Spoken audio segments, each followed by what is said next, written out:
Bom dia, pessoal! Que alegria estarmos aqui juntos nessa quarta-feira para meditarmos na palavra de Deus e orarmos por nossas famílias. Sim, seguimos meditando no livro do profeta Isaías. Hoje nós vamos ler 2 capítulos bem curtinhos, Isaías 20 e 21. Te convidamos a meditar conosco, que ao final dessa leitura nós vamos estar orando pelas nossas famílias e também pelos seus motivos de oração.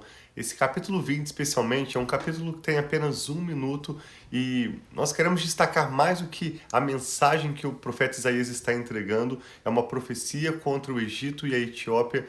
Nós queremos destacar a maneira como essa mensagem é entregue. Assim como em Provérbios, Salomão escreveu que a sabedoria está clamando nas ruas. A palavra de Deus está perto, não distante, mas perto de nós, na nossa boca e no nosso coração. É como se na rua alguém estivesse gritando, anunciando uma mensagem. Aqui o Senhor vai não apenas falar através do profeta Isaías, mas também, mais uma vez, contar com a sua própria vida, sua própria história, como uma ilustração, para que fique notória ao povo de Israel, de Judá e a todas as nações ao redor a mensagem que Isaías estava entregando. Então observe como com a sua própria vida o profeta anuncia a palavra de Deus. É lógico que a palavra é importante, porém mais do que a palavra que ele entrega, a maneira como ele entrega essa palavra também demonstra o amor de Deus, que vai fazer todo o possível para que a sua palavra de chamado ao arrependimento, seu chamado à bênção, possam ser acessível e claro a cada um de nós. Sim, então vamos orar pedindo ao Senhor para nos abençoar nesse tempo que nós temos juntos aqui de devocional. Vamos pedir que o nosso entendimento seja aberto, que nós tenhamos, como eu e o Thiago sempre oramos, olhos para ver e ouvidos para ouvir a beleza da palavra de Deus, os ensinamentos que Deus tem para nós no dia de hoje. Amém. Pai, muito obrigado por esse novo dia, obrigado pelas tuas misericórdias, Pai, que todas as manhãs se renovam sobre as nossas vidas e nos dá uma nova oportunidade. Obrigado que sempre o chamado do Senhor, Pai, é para nós nos arrependermos, rendermos o nosso coração e vivermos da forma que o Senhor tem para nós. Então nós pedimos, Pai, ajuda-nos a ver, ajuda-nos a ouvir, ajuda-nos a perceber tudo aquilo que o Senhor tem, Pai, a falar conosco, a nos mostrar, não somente durante essa live, mas durante todo esse dia. Nós te louvamos e te agradecemos. Em nome de Jesus, entregamos todo esse momento a ti. Sim, Pai. Amém. Amém. Graças a Deus. Isaías 20, então, diz assim: No ano em que o general enviado por Sargon, rei da Síria, atacou Asdod e as conquistou, nessa mesma ocasião, o Senhor falou por meio de Isaías, filho de Amós, e disse... Esse Sargon provavelmente é Senaqueribe. Quando nós lemos com vocês algumas semanas atrás, segundo Reis, capítulo 18, logo quando o povo da Babilônia, não da Babilônia, mas da Síria, na verdade, estava vindo, a Síria estava vindo para atacar essas primeiras cidades na região próxima de Judá, depois de já terem levado cativos o povo do norte de Israel, Senaqueribe primeiramente enviou esse general, um líder, um alto comandante do seu exército com alguns oficiais para ameaçar o rei Ezequias. Nós lemos, está bem detalhado isso em 2 Reis 18, tudo indica que seja o próprio Senaqueribe, que primeiro mandou seu general, depois na segunda vez, quando ele veio para de fato tomar aquela região, ele veio pessoalmente com o seu exército. Mas aqui está pontuando, então, quando essa mensagem aconteceu, jamais para o final do ministério do profeta Isaías. O Senhor falou através de Isaías, filho de Amós: tire o pano de saco do corpo e as sandálias dos seus pés. Olha que interessante. O Senhor mandou o profeta tirar as suas roupas e os seus calçados. E diz que ele obedeceu e passou a andar nu e descalço. É óbvio que o profeta não estava andando completamente nu, mas era costume de escravos, de prisioneiros, vestirem ou não vestirem essa roupa superior, apenas as roupas inferiores, as roupas íntimas. Mas o profeta estava completamente descalço e sem esses panos de saco que já representavam a calamidade que ele estava anunciando. Panos de saco eram utilizados para declarar um lamento, para declarar uma notícia triste. Mesmo aqueles panos de saco, o profeta Isaías tirou para mostrar que a situação que não era boa para aquela região estava se tornando ainda pior. E assim ele ilustra a palavra de Deus. Ele vai profetizar. Nós vamos ler agora o que o Senhor falou através do profeta Isaías, mas observe que ele passou a andar por 3 anos, completamente descalço e nu, ou seja, somente com as suas roupas íntimas. Disse então o Senhor: assim como meu servo Isaías andou nu e descalço durante 3 anos, como sinal e advertência contra o Egito e contra a Etiópia, assim também o rei da Síria, para a vergonha do Egito, levará nus e descalços os prisioneiros egípcios e os exilados etíopes, jovens e velhos, com as nádegas descobertas. Os que confiavam na Etiópia e se vangloriavam no Egito terão medo e ficarão decepcionados. Naquele dia, o povo que vive deste lado do mar dirá: vejam o que aconteceu com aquele a quem confiávamos, a quem recorremos para nos ajudar e nos livrar do rei da Síria. E agora, como escaparemos?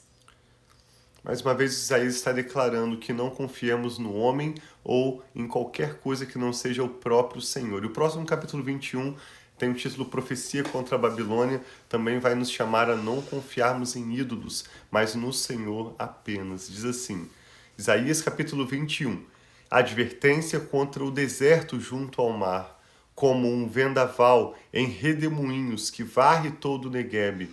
Um invasor vem do deserto, de uma terra pavorosa. Eu tive uma visão terrível. O traidor fora traído, o saqueador saqueado. Elão, vá à luta. Média, feche o cerco, porque põe o fim a todo gemido que ela provocou. Diante disso, fiquei tomado de angústia, tive dores como as de uma mulher em trabalho de parto. Estou tão transtornado que não posso ouvir, tão atônito que não posso ver. O meu coração se estremece, o temor toma conta de mim. O anoitecer que eu tanto aguardava transformou-se em terror para mim. Eles põem as mesas, estendem a toalha, comem, bebem. Levantem-se, líderes, preparem os escudos.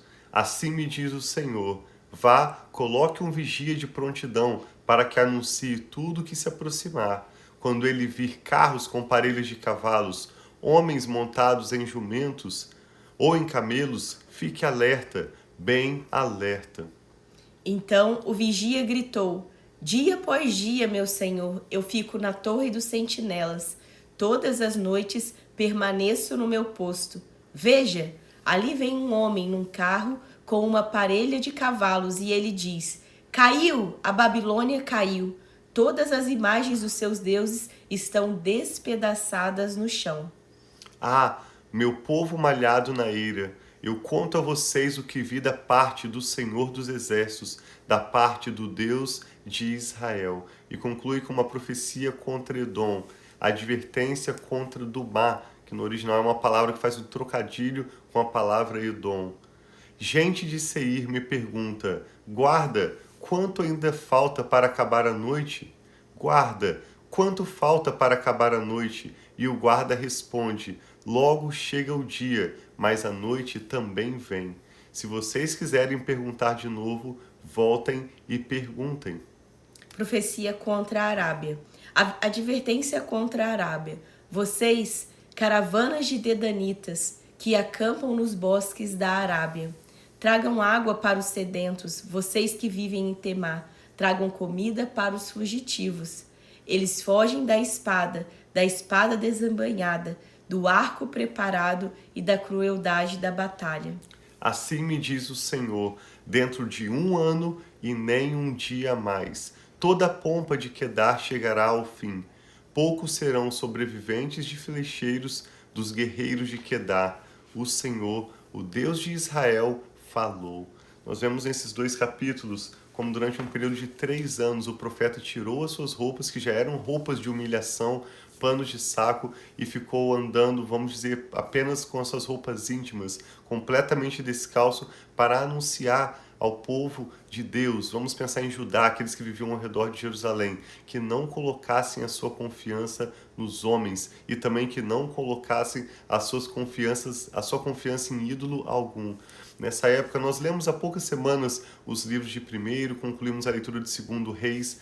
Nós vemos como naquela época o Egito e ao sul do Egito, ali na África, região próxima da Etiópia, eles governavam aquela região. Depois a Síria, ao nordeste de Israel, começou a ser a nação que tomou posse de vários territórios ao redor e começou a governar, a ter influência. E nós vamos ver como o Senhor está dizendo ao povo de Judá que não confiasse no Egito.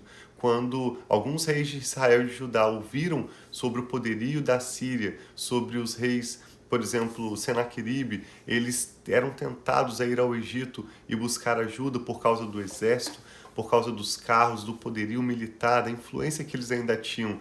Mas o profeta anunciou que aquela influência estava acabando, aquele poderio militar do Egito também seria subjugado à Assíria. Isso está nos ilustrando, seja o que for em que nós estamos nos apoiando hoje, a nossa carreira, as nossas finanças, sejam relacionamentos que nós temos, ou seja, a nossa saúde, a nossa própria habilidade de fazer algo, ou qualquer ídolo, não apenas esses ídolos de madeira, de metal, de barro, mas qualquer coisa que nós estamos colocando no lugar do Senhor, que nós possamos mudar a nossa atitude. Amém. Porque aquele que confia nos homens, aquele que confia nos ídolos, será humilhado, assim como Isaías ilustrou com a sua própria vida. Ele segue chamando o povo de Deus a olhar para o Senhor, o soberano, chamado Deus de Israel, Criador de todas as coisas, porque somente Ele é fiel. Tem bons planos para as nossas vidas, para as nossas famílias, e nós nunca perdemos em colocar nele a nossa confiança. Sim, na palavra nós lemos também que eles que estavam confiando nesses governos que pareciam tão pomposos, tão poderosos, com tantos guerreiros, eles ficariam decepcionados. E a gente sempre repete aqui que aqueles que olham para o Senhor, eles não ficarão decepcionados, porque nós temos esperança em Deus. Ainda que pareça igual naquele tempo, que Israel estava como escravos desse povo, eles estavam exilados, Deus tinha um plano ainda maior. Então não desista dos planos, dos propósitos, dos sonhos de Deus que tem sobre a sua vida e a sua família. Nunca é tarde para Deus agir. Deus vem e Ele mesmo traz a justiça, Ele traz a vitória e o cumprimento dos planos dele sobre a sua vida, sobre a sua família, sobre as nossas vidas. Então que nós possamos descansar e saber que Ele é Deus, Ele luta por nós. Amém. E Ele vai trazer a solução, talvez, de uma situação que você precisa. Peça a sabedoria, o discernimento, que Ele olha além daquilo que nós podemos pensar, imaginar ou sonhar. Então vamos orar, pedindo ao Senhor para que nós tenhamos um coração humilde, quebrantado, que o busque, que confie nele, não confie, seja no governo, seja, como o Tiago disse, nas coisas que nós podemos possuir ou em habilidades, mas sim a nossa confiança esteja em Deus. Amém. E que nós possamos olhar para Ele, estar radiante de alegria e nosso rosto não ter decepção, em nome Amém. De Jesus. Que o Espírito Santo está falando com você. Vamos colocar agora nossos corações diante do Senhor. Apresente agora a Deus seus motivos de oração. Amém. E eu e a Rafa queremos concordar com você em fé. Obrigado, meu Pai, pela sua preciosa palavra, por essa maneira pessoal e poética, como o profeta Isaías foi ilustrando o chamado do Senhor para nos voltarmos completamente, com todo o nosso coração, para o Senhor. E é isso que eu e a Rafa, com a nossa família, escolhemos hoje. Sabemos que essa é a escolha dessa pessoa que está orando conosco também. Que o Senhor nos dê um coração humilde, Amém, que o Senhor nos dê um coração liberto de qualquer tipo de orgulho, de qualquer ídolo, de qualquer coisa que queira tirar a nossa atenção do Senhor, e nos ajude a sermos completamente rendidos ao Senhor. Amém, queremos experimentar da tua salvação, da qual o profeta Isaías também anuncia. Queremos experimentar do livramento, da bênção do Senhor, que enriquece e não traz dores. Sim, por isso te pedimos, Pai, que o Senhor nos livre de todo orgulho e de todo ídolo das nossas vidas, voltando nossos corações inteiramente para o Senhor. Pai, obrigado pela maneira como o Senhor fala conosco, com uma pessoa, com outra pessoa, através de Sim, meu Pai. circunstâncias. E assim como o Senhor ilustrou essa mensagem para o povo de Judá e para os povos ao redor, com Isaías andando nu e descalço. Obrigado por hoje também continuar falando conosco, de maneira que nós possamos compreender a sua voz, sendo advertidos, sendo orientados pelo Senhor. Obrigado pelo seu Espírito Santo que move nossos corações com a tua paz. Amém, Senhor. Para avançarmos, ou às vezes com um desconforto, para nós aguardarmos. Obrigado pela maneira tão pessoal e clara como o Senhor revela sabedoria quando nós buscamos o Senhor. E eu e a Rafa oramos por essa pessoa que está conectada conosco, te pedindo essa revelação da tua palavra, como uma lâmpada para os nossos pés, como uma luz para o nosso caminho. Nós te pedimos sabedoria para as decisões que temos diante de nós hoje, para escolhas que temos a fazer, para problemas, situações que precisamos resolver, aquilo que é nossa responsabilidade. Nós colocamos aos teus pés, Pai, e te pedimos graça e sabedoria para agirmos de modo que o nome do Senhor seja glorificado e toda essa situação resulte em bênção para a nossa família. Oramos pelos nossos filhos, por aqueles que têm os seus netos, todos os nomes apresentados agora em oração. Pedimos que o Senhor guarde, Pai, o nosso ir e o nosso vir. Pedimos que o Senhor guarde os nossos corações e as nossas mentes no temor do Senhor. E venha, Pai, de acordo com cada necessidade, realizando os seus milagres, respondendo a cada motivo de oração. Eu e a Rafa abençoamos essa pessoa que está orando conosco. Declaramos a paz do Senhor Jesus sobre a sua vida. Paz que excede todo o entendimento. Guarde seu coração e sua mente em Cristo Jesus. Entregamos ao Senhor, Pai, todas as nossas causas, nosso futuro, cada detalhe da nossa existência e oramos com ações de graças e com fé. No nome do Senhor Jesus. Amém. Então, um dia muito abençoado para todos vocês que estão ao vivo aí conosco. Eu vi que meu pai está ali. Bom dia, pai. Fica com Deus aí. Que Deus abençoe muito o dia de cada um de vocês, vocês que vão entrar. Que nós possamos olhar para o Senhor, que nós possamos colocar a nossa confiança nele e deixar para trás tudo aquilo que talvez tenha sido apoio na nossa vida, mas que não seja o Senhor, em nome de Jesus. Se você quer se aprofundar um pouco mais no que a gente refletiu hoje, nós compartilhamos, sugerimos a leitura de 2 Reis, capítulo 18, vai te dar um pouco mais o contexto histórico, como o inimigo estava afrontando o povo ali de Judá, e eles com medo pensaram em recorrer a um recurso, a outro, mas esse texto diz que Ezequias, o rei Ezequias confiou no Senhor, como nenhum outro rei de Judá, e ele experimentou como o livramento do Senhor um grande milagre para ele, para todo o seu povo. Segundo Reis 18, dá um pouco mais de detalhe então sobre esse contexto, e Isaías não escreveu apenas para aquele povo de Judá ou para as nações ao redor que viveram naquele contexto histórico. A mensagem de Isaías está, na verdade, revelando o coração de Deus, como ele nos chama para ele, como ele nos permite desfrutar das bênçãos dele, se a nossa confiança estiver apenas no Senhor. Então Isaías escreveu para nós, para sua família também, e é por isso que nós te convidamos a continuar meditando conosco, e obrigado por compartilhar também com alguém de quem você se lembra agora, para que também possa ser abençoados conosco. Sim, um abração, amamos vocês e até amanhã.